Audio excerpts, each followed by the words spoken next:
Може ли минерал да лекува рак? Според жителите на родопското село Бели пласт, а и според лекари, това е напълно възможно. Те не помнят в селото да има случай на коварната болест. Обясняват си го с чудодейните свойства на минерал, който се открива в сиво-белите скали край Кърджали. Там се намира единствената кариера за зеолит у нас. Хора от цялата страна идват с туби за водата в Бели пласт. Сред тези скали е разположено село Бели пласт. Известно е с двете си чешми, от които тече лековита вода. Някои наши хора са изследвали тази вода и оттам знаем, че е лековита. Водата тече през скалите от зеолит, в който се съдържа минералът клиноптилолит. Той има свойството да пречиства организма от отрови, радиация и тежки метали. За него лекарите казват, че е природно сито.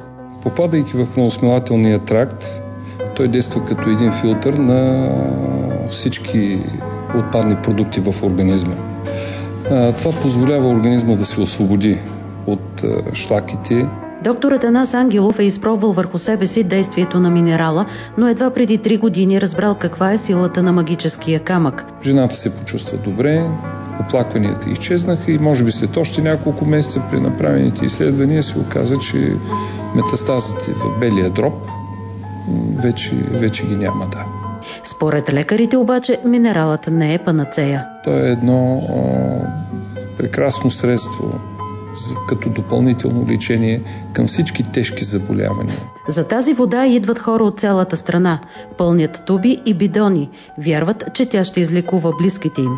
Други вземат парченца от белите скали. У нас до момента няма официални данни за чудодейните свойства на минерала, въпреки направените изследвания преди повече от 20 години. Незнайно защо резултатите така и не получили гласност.